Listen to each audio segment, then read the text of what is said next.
sininya gosong, kakinya tuh es. Kalau kita pegang es batu itu kayak gitu. Jadi ininya udah pucet, kaki ini udah pucet, udah kayak mati rasa gitu. Sakit yang datang tiba-tiba serta belum pernah ia rasakan sebelumnya memang membawa keanehan serta tanda-tanda besar pada dirinya. Tetapi beberapa hari sebelum ia mendapat sakit yang tak biasa itu, DP telah menangkap sebuah firasat. Pasalnya, beberapa hari sebelum kejadian tersebut, DP bermimpi tengah dikelilingi oleh sekawanan monyet yang ia yakini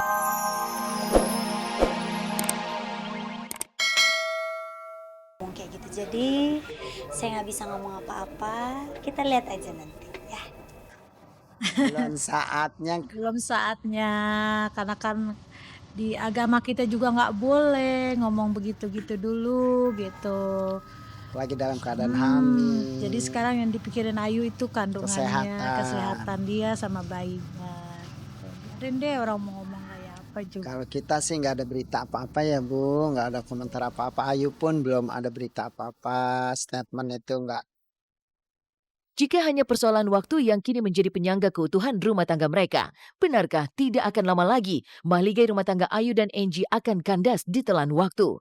Entahlah, yang jelas ketiadaan Angie di sisi Ayu Ting Ting saat ia hamil 4 bulan setengah tak hanya meninggalkan bekas luka di hati pedangdut satu ini, tapi juga membuat perasaan kedua orang tua Ayu kian tersayat olehnya. Hajah Umi Kalsum dan Haji Abdul Rojak pun tampaknya juga tak bisa membendung lagi amarah mereka ketika sang anak yang dicintai diperlakukan tak semestinya.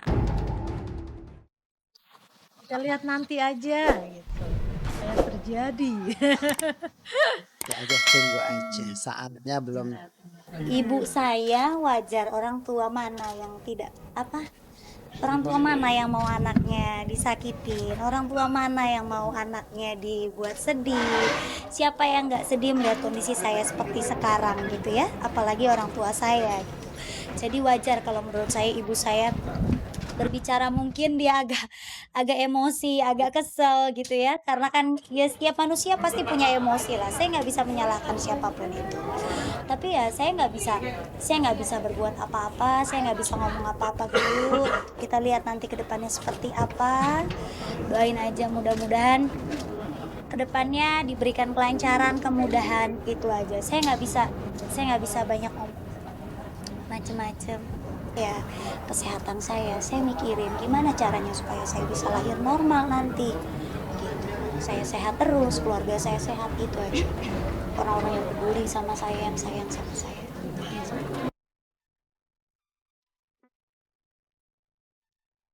Kabar keretakan rumah tangga yang terus hinggap dalam keluarganya hanya dianggap Ayu sebagai angin lalu.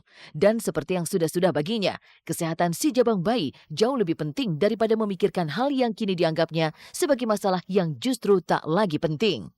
Lantas, benarkah jika secara tidak langsung Ayu membenarkan bahwa kehancuran rumah tangganya hanya tinggal menunggu waktu?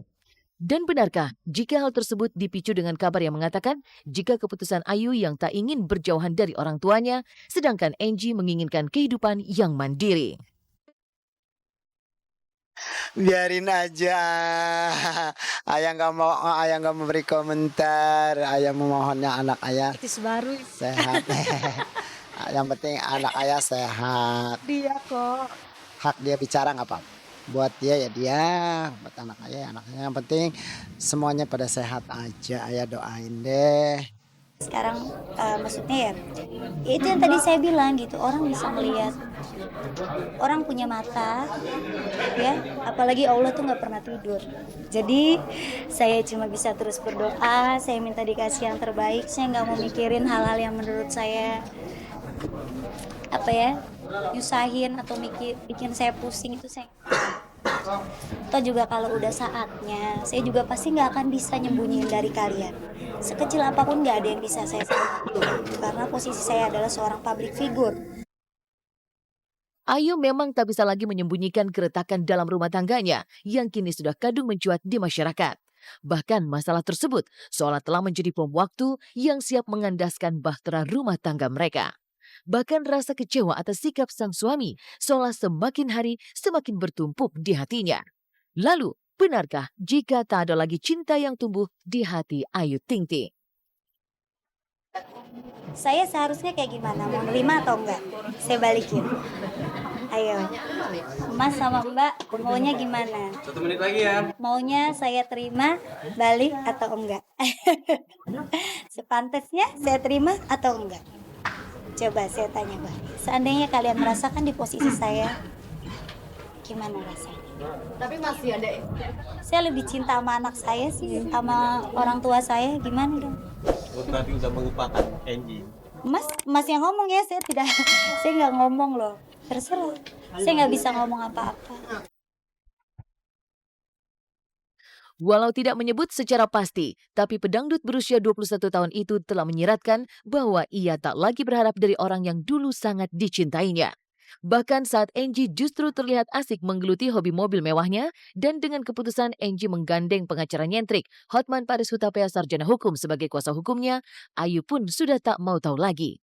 Begitu juga dengan kabar yang menyebutkan jika Angie telah melangsungkan pernikahan lagi di Palembang beberapa waktu silam dengan santai. Ayu pun mempersilahkan dan tak mau ambil pusing. Saya tidak pernah melarang apapun gitu ya. Terserah, sekarang intinya terserah yang di luar itu mau berperilaku seperti apa di luar sana, mau berbuat seperti apa di luar sana. Saya nggak mau ambil pusing karena saya juga masih banyak kerjaan. Saya harus ngurusin anak saya, harus ngurusin keluarga saya gitu. Jadi saya nggak akan mikirin hal-hal yang penting. Yang jelas saya minta doanya supaya dikasih jalan yang terbaik aja buat kedepannya. Mudah-mudahan saya sehat, itu aja.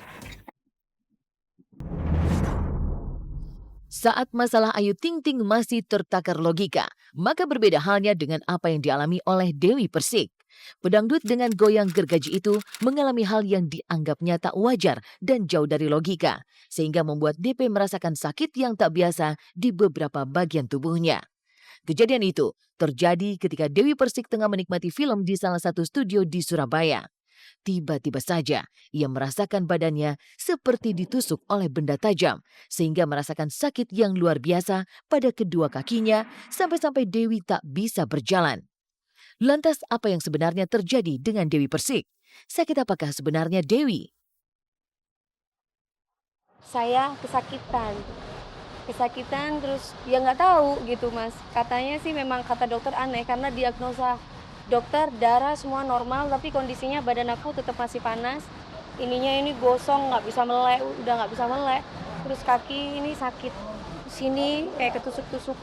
Sini tuh kayak udah mau ditusuk-tusuk semakin sakit. Akhirnya saya nggak kuat, saya masuk mobil. Saya bilang saya nggak bisa terusin acara nobar ini. Saya bilang kayak gitu. Saya masuk ke mobil, saya langsung bilang sakit, ini sakit. Jadi kaki saya tuh udah bener-bener nggak bisa. Apa intinya itu udah gimana sih kaki ini kayak udah saya nggak tahu yang saya rasain tuh intinya gimana caranya supaya kaki saya ini sehat. Kemudian saya dipanggilin dokter sama Pak Rajes. Dipanggilin dokter, saya disuntik Mas. Disuntik, dia bilang kata dokter mungkin kecapean ya katanya. Sejumlah tindakan medis yang dilakukan dokter pun rupanya tak mampu menghilangkan sakit yang dirasakan DP. Bahkan atas sakitnya itu, ia sampai harus dirawat di UGD. Di sana DP merasakan kejanggalan lainnya. Saat badannya terasa sangat panas, kakinya justru dingin membeku seperti bongkahan es. Sampai saya nggak bisa tidur sampai pagi, sampai subuh. Karena saya udah merasa bahwa daerah sini perut, sini udah kayak orang kayak saya tuh kayak seolah-olah pikiran saya itu kan merem. Jadi saya kayak ke bawah ke sana gitu. Jadi kayak melayang-layang, jadi kayak mau muntah kayak orang habis gagal otak gitu loh Mas. Gagal otak itu kan jadi kayak nguliang-liang. Jadi pas saya masuk UGD karena saya udah nggak kuat jalan. Ya mungkin siapapun mungkin yang bisa bikin saya sakit mungkin yang nyembuhin orang tua kali ibu saya yang melahirkan saya. Karena itu sudah secara logika diagnosa dokter, kalaupun kita kecapean itu dari darah udah ketahuan. Misalkan apa trombosit naik atau kayak itu udah ketahuan banget. Ini rasa kecapean pun, masa sih kecapean kata dokter tapi kok gosong mukanya terus panas juga. Terus kaki ini udah kayak es, jadi herannya mas ininya gosong, kakinya itu es. Kalau kita pegang es batu itu kayak gitu. Jadi ininya udah pucet, kaki ini udah pucet, udah kayak mati rasa gitu. Sakit yang datang tiba-tiba serta belum pernah ia rasakan sebelumnya memang membawa keanehan serta tanda-tanda besar pada dirinya. Tetapi beberapa hari sebelum ia mendapat sakit yang tak biasa itu, DP telah menangkap sebuah firasat. Pasalnya, beberapa hari sebelum kejadian tersebut, DP bermimpi tengah dikelilingi oleh sekawanan monyet yang ia yakini